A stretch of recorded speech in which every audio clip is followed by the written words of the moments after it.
लखनऊ में एक निजी होटल में राजेश सिंह दयाल ने की प्रेस वार्ता। आज दयाल पैराडाइज के मालिक और वरिष्ठ समाज सेवी साथ ही भाजपा के एक कर्मठ नेता राजेश सिंह दयाल ने आज कुछ क्षण अपने मीडिया के साथ बातचीत करते हुए बताया कि उन्होंने अब चुनाव लड़ने का मन बना लिया है। आपको बता दें, राजेश सिंह दयाल का जन्म 1968 में वाराणसी में हुआ था और उनका पालन पोषण लखनऊ में हुआ। उन्होंने 1997 में व्यवसाय में कदम रखा और अपनी company Dayal group of companies की स्थापना की, जो रियल एस्टेट, शिक्षा और फिल्म निर्माण में है। और अचानक बेटे कुंवर यशार्थ की मृत्यु के बाद से समाज सेवा में लग गए और उसके बाद गरीब मजलूम लोगों के लिए आए दिन कुछ न कुछ करते रहते हैं। राजेश सिंह दयाल कई वर्षों से लगातार जनता की सेवा में कार्यरत है, लेकिन उनके मन में कहीं ना कहीं अभी भी लगता है कि शायद जनसेवा का धर्म पूरी तरह से नहीं निभा पा रहे हैं। इसी वजह से उन्होंने 2024 के लोकसभा चुनाव में सांसदी का चुनाव लड़ने का मन बना लिया है कि चुनाव जीतने के बाद जो कार्य अभी तक आम जनता के लिए नहीं कर सके हैं, वह भी सारे कार्य आम जनता की सेवा के लिए कर सके। आप सबको नव वर्ष की बहुत बहुत शुभकामना। आप सब स्वस्थ रहें, खुशहाल रहें और मस्त रहें। हम सबको राम मंदिर की बहुत बहुत शुभ हो। राम का संस्कार हमारे बच्चों में, हमारे परिवार में, सबके बीच में घर तक पहुँचे, घर में पहुँचे। इसी के साथ साथ आपको फिर से नव वर्ष की बहुत बहुत बधाई देता हूँ।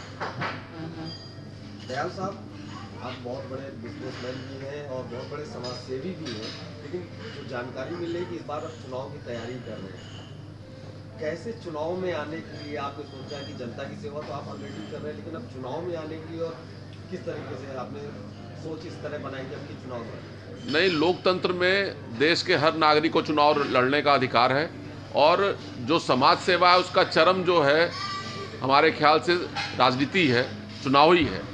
क्योंकि चुनाव से जब आप जीत के जाते हो तो बहुत चीज़ें बहुत आसान हो जाती हैं और समाज सेवा उसी का एक पार्ट है, उसका ऊपर का आगे की कड़ी है। तो चुनाव लड़ने की तैयारी चल रही है। निर्दलीय उम्मीदवार के रूप में आप दिखाई देंगे या किसी पार्टी के बैनर की तरह? नहीं, ऑलरेडी हम भारतीय जनता पार्टी के पदाधिकारी हैं और सन 1992 में हम एबीवीपी से चुनाव लड़े, फिर युवा मोर्चा में काशी क्षेत्र के प्रभारी रहे और आज भी प्रदेश संयोजक हैं प्रवासी प्रकोष्ठ के। तो निर्दल क्यों रहेंगे? हमारा परिवार है, भारतीय जनता पार्टी हमारा परिवार है और जो सेवा का भी जो परिकल्पना है वो उसी परिवार से निकल के आई है। हम लोग सेवा इसी वजह से कर रहे हैं कि वहाँ से हमें संस्कार मिला है भारतीय जनता पार्टी। बहुत तरीके की सेवाएं आप करते हैं, आपकी हमने डॉक्यूमेंट्री भी देखी है, काफ़ी सेवा आपने की। अभी कौन सी मन में ऐसी कशिश रह गई है जो अभी पूरी करनी बाकी रह गई? नहीं, सबसे बड़ी तो कशिश ये रह गई है कि हमारा क्षेत्र बहुत पिछड़ा रह गया है। जिस गाँव से हम आते हैं उस मिट्टी का ऋण है हमारे ऊपर और आज भी हमारा गांव या क्षेत्र बहुत पिछड़ा रह गया। आज भी वहाँ डॉक्टरों की व्यवस्था, स्वास्थ्य की व्यवस्था अनुकूल नहीं है, जिसकी वजह से बहुत लोग परेशान रहते हैं और दुख के साथ कहना पड़ता है कि आज भी डॉक्टरों की कमी है। जहाँ डॉक्टर हैं वहाँ नर्स की कमी है, जहाँ नर्स है वहाँ अस्पताल की तो बिल्डिंग सरकार ने बना दी है, लेकिन अभी डॉक्टर पूरे नहीं हो पाए हैं। 213 में से 93 डॉक्टर पोस्टेड हैं बलिया जनपद में। जहाँ आप सोचो लखनऊ में हर हॉस्पिटल में जो है रेडियोलॉजिस्ट है, पूरे बलिया जनपद में एक रेडियोलॉजिस्ट है। तो छोटे छोटे जगह से वहाँ रिफ़र किया जाता है और बलिया से मऊ रिफ़र किया जाता है और मऊ से फिर बनारस के लिए रिफ़र किया जाता है। तो बड़ी लड़ाई है जो हम लोग कोशिश कर रहे हैं कि जन जन तक वो स्वास्थ्य सेवा उपलब्ध करा पाएँ। आपकी लाइफ में ऐसा समय आया था जब आपकी लाइफ में टोटल करवट बदली थी जी, क्या था बताना चाहिए? वो था कि 2014 में 5 जून 2014 को हमने अपने पुत्र को खोया, बड़े पुत्र को खोया और हमें लगता है कि वो पूर्व जन्म का हमारा गुरु था जो हमें बदलने ही आया था। नहीं तो हम तो परमानेंट बिजनेस, शाम को घर लौटूं तो ब्रीफकेस में पैसा होना चाहिए, बिना उसके एक नशा था पैसा कमाने का। लेकिन पुत्र को खोने के बाद ये एहसास हुआ कि जो कुछ भी है उसमें समाज का हिस्सा बड़ा है।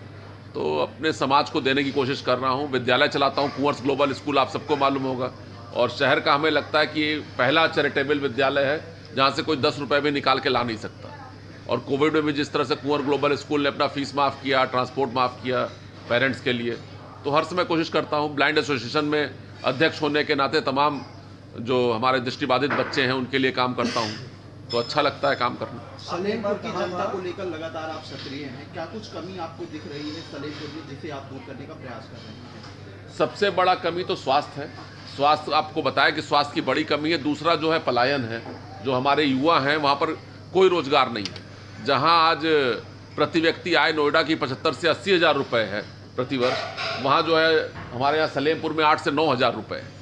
तो बड़ी ये समस्या है जिसकी वजह से हमारे युवा वहाँ से निकल करके बाहर जाते हैं काम करने के लिए। आवश्यक है कि पलायन रुके। भारतीय जनता पार्टी से आप प्रदेश संयोजक हैं सेम प्रकोष्ठ के, लगातार 2014 से आपकी वहाँ के सांसद जो निर्वाचित हो रहे हैं आपकी पार्टी से हैं।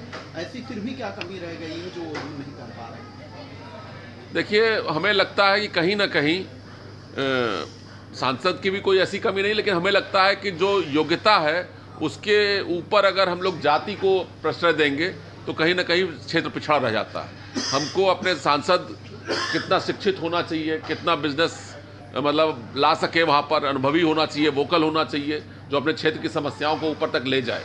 जहाँ तक मोदी जी की बात है, मोदी जी अपना पूरा प्रयास कर रहे हैं अपने देश को बढ़ाने के लिए, उसका गौरव बढ़ाने के लिए, लेकिन कहीं ना कहीं हम देखते हैं कि हमारे जो प्रतिनिधि हैं वो इस मामले में पिछड़ जाते हैं और उनको लगता है कि मोदी जी के नाम पे जीत गए तो हम काम क्यों करें, इस वजह से हमारा क्षेत्र पिछड़ता है।